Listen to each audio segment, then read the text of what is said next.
So you see how the water spreads by itself, the color spreads by itself, sorry. So yeah, you can just dip it. And the advantage of using a animal fur brush is that it can hold a great deal of water content, you know, so you don't have to like re-dip it again. Okay, so basically this is about it. And now in this, so this is basically wet, right? So now what I can do is, before it dries, I can again have a tissue to have my brush get dry, and I can take a little bit of opaque color, and in this square now I'm not going to add any water. Okay, and let's see how it is different from the first one. All right, so you see how the texture is very different now. Okay, it's just like a pencil, but yeah, you can have different width depending on the brush size, and voila. So you see how different it is, right? And now in the triangle, the third one, we are going to try something new, where we'll have a little bit of water applied here, and we'll keep the other portions, other areas dry, so as to see what we can do. And you can have a tissue somewhere where you can dab the brush so that it soaks up all the extra water. And let's try again. We'll take blue again. I love blue color. What about you? Some people don't have favorite colors, but mine changes time to time. We'll start with the wet portion. As you can see, the texture, you see how it sort of spreads out. And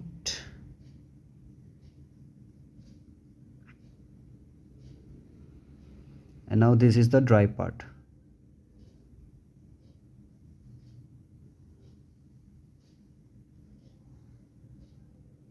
Okay,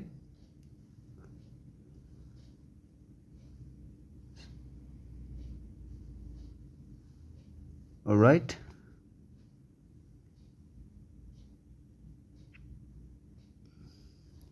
You see the area with less water is more solid, like it has the quality of being a little bit more opaque basically. And now with this trapezium, what we are going to do is just going to explore, going to take quite a lot of water, going to just dip it here and there. All right, and now add again the blue color. Okay, now let's see how it spreads. See, so the thing with watercolor is it's very beautiful in that way, because it dilutes, but then also at the same point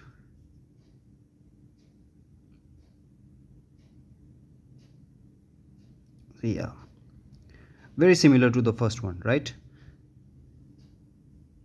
But I just wanted to show you how things can get. And sometimes when you feel like there is too much water on your paper, again you dip it on your tissue paper so that it soaks up this extra water, and then once your brush is dry, you can then just press on top of it, and then it will also suck in all the extra water, you see. And then you have a very plain layer of color. And now With this, let's try and do some shading. Let's see if we can create a 3D sort of effect for the. And when you are working with watercolor, we have to also understand that the color usually is traveling from light to dark.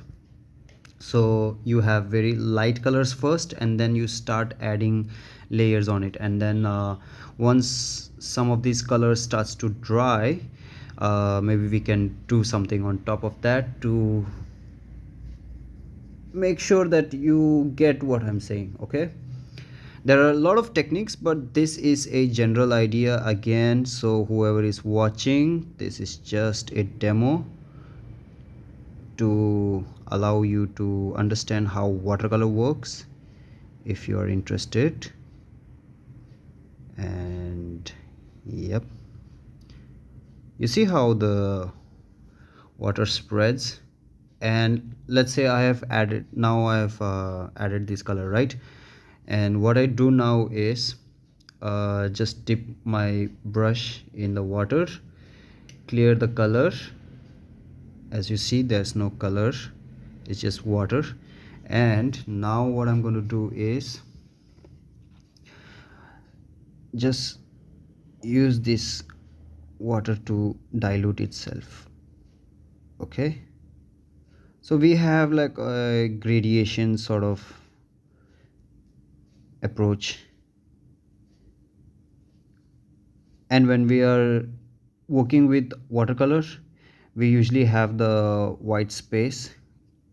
The highlight is the white color of the page. We keep it there. And yeah, so we have this. All right, okay, and let's add a little darker color now.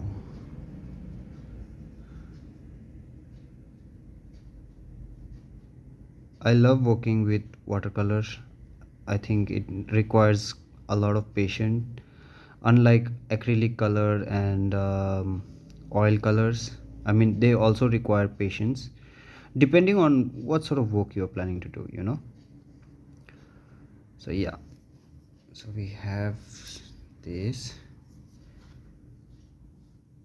and voila. Okay, now it seems as though, okay, these are still wet, so we'll have to wait. And this is dry because it had less content of water. So again, I'm taking this blue color, the same exact blue color, and now I'm going to reapply it here. Okay, and see how it gets darker. So the layering process is very important. And I mean, not that you have to do it on your first go, but this is just something to show you how, you know, how you can go about with watercolors. And okay, I mean, it looks darker now, but when it dries, again you're going to, I'm just going to make a small circle maybe inside so that you can see the difference. All right,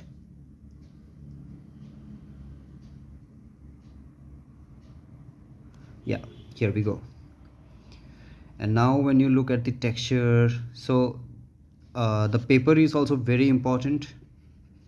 Okay, the paper is super important. So usually when we are working with watercolor, the paper's GSM is usually from 250 to 350, or it can go above. Okay, and there are a lot of artists who dip their paper in the water and they keep it there for some time. until the sheet is very wet, and then they take it out and then they work. So when you are working with watercolor, I mean, of course you can do opaque color as well. So we'll make another example. Maybe let's say an arrow. Okay,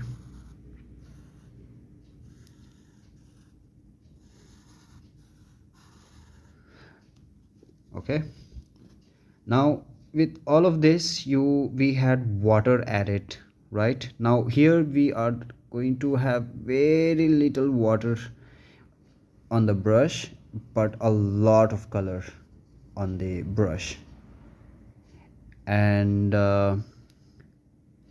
so when you are now doing this, it's very different now. It's almost equivalent to an opaque.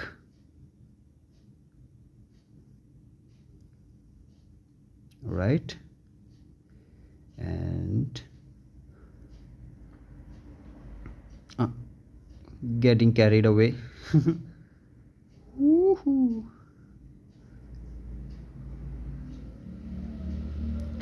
Requires a little patience, but yeah, it's fun.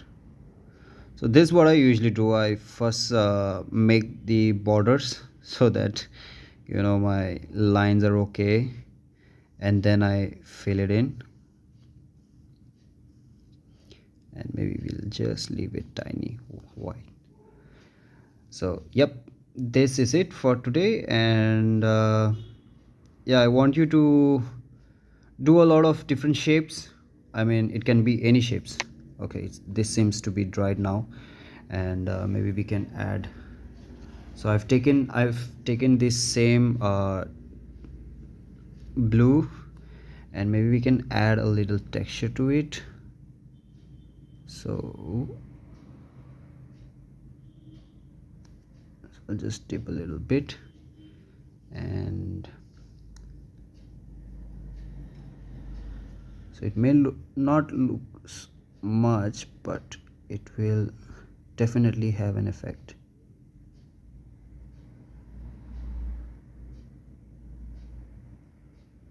Yeah,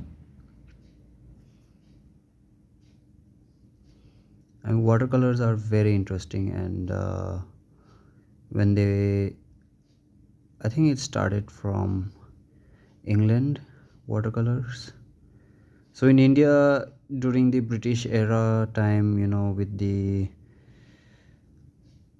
East Company, or West Company, East Company. You have a lot of artisans trained in this sort of media, right? And then you just have a little bit of water to merge the bold borders so that it sort of blends in. Okay, and yeah, so this is just a short video for you to start with watercolor. And yeah, more demos are coming up to give you some ideas of techniques, basic techniques, and how you can develop your work from there on.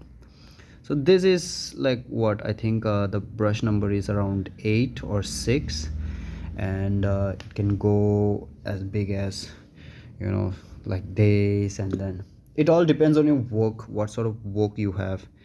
If you look at the Chinese or Japanese calligraphical paint brushes, they really do have they look sort of like this, and they can really hold a lot of water in their brushes.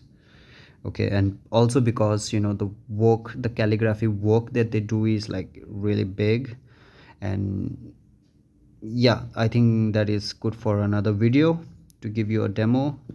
And yeah, thank you for watching, and see you. And don't forget to follow Funk Blue, aka TG Tenzin Gopal, and remember to also subscribe to my podcast channel. And if you have any doubts, do mention it in the comment sections. And yeah, we will start with very basic simple exercises for you to try, and I would definitely would want to see your work as well. And you might just be lucky because yeah, I can share it with other people, and who knows. All right, see you, bye bye.